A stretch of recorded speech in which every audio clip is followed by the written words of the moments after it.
Hi friends, welcome to my channel Piyali blog. তোমরা কেমন আছো? আশা করি তোমরা ভালো আছো। আমি ভালো নেই, আমার কাশি হয়েছে, খুব কাশি, সর্দি জ্বর।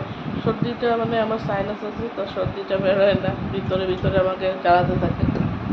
আর ভিডিও দিতে পারছি না। ওদের কমিউনিটি পোস্টে তো দিয়েছি, জানি না কে কে দেখেছো দেখো না, কিন্তু আজকে ভাবলাম যে একটু কথাই বলি তোমাদের সাথে।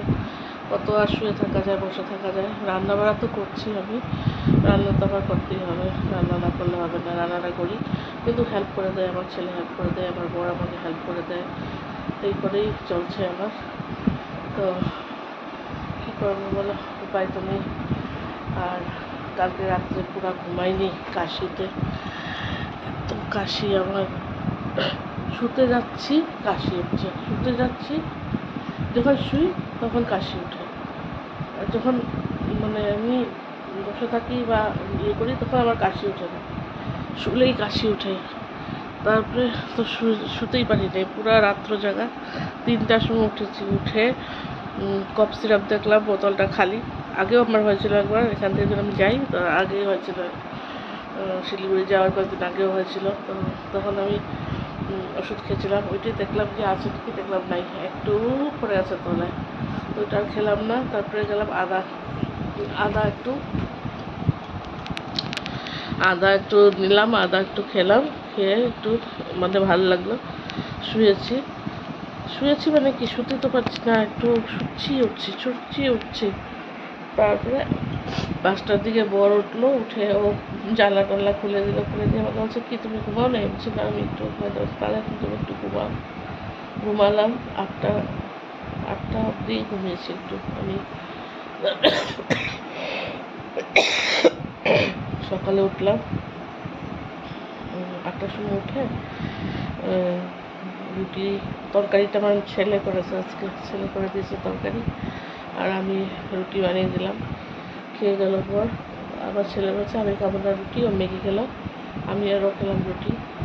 খাওয়ার পরে তারপরে অনেকক্ষণ বসে আছি, ভালো লাগছে না, শুয়ে আছি। ও যাওয়ার পরে শুয়ে শুয়ে ভিডিও দেখছি, এটা দেখছি, ওটা করছি। তারপরে ঘুমিয়ে পড়েছিলাম, একটু সময় ঘুমিয়ে পড়েছি। তারপর উঠে রান্না করলাম হলো কী করলাম আজকে, আমি করলাম ভেন্ডি ভাজা, তারপরে করলাম ডাল, ভেন্ডি ভাজা, তারপরে করলাম আর কি ছিল, ও শিম দিয়ে আলু দিয়ে একটা ইয়ে করেছি তরকারি করলাম, মাছের ঝোল, স্কোয়াশ আলু দিয়ে মাছের ঝোল করলাম, এটাই করলাম। তারপরে স্নান করলাম, স্নান করার পর ছেলেকে বললাম, বাবা তুই কি পূজা দিবি? বলে কি হবে, ঠিক আছে।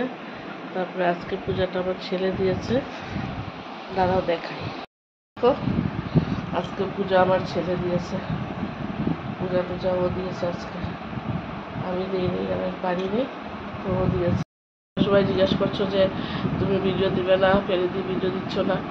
তো ভালো লাগছে যে তোমরা জিজ্ঞেস করছো, তোমরা অপেক্ষা করো আমার ভিডিওর জন্য। কিন্তু কি করবো বলো, কাশির জন্য আমি ভিডিও দিতে পারছি না।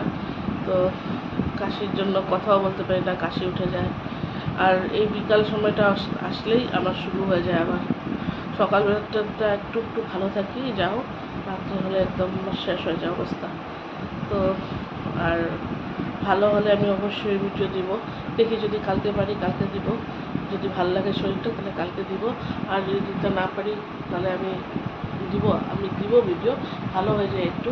তোমরা অপেক্ষা করো আমার ভালো হওয়ার জন্য, তারপর ভিডিও দিব। আচ্ছা ঠিক আছে, এইটুকুই থাকলো। তোমাদের সঙ্গে কথা বলবো বলে আসলাম, একটু যে তোমাদেরকে ইনফরমেশনটা দিয়ে দিই, এই জন্য আসলাম যে আমি একটু ভালোই আছি। তো আবার ভালো হলে পরে আমি ভিডিও দিব, সেটাই বলতে আসলাম। আর যদি এই আমার বকবকানি ভালো লেগে থাকে তাহলে তোমরা লাইক, শেয়ার আর সাবস্ক্রাইব করে দিও, আর আমার পাশে থাকবে। বাই বাই, আবার দেখা হবে।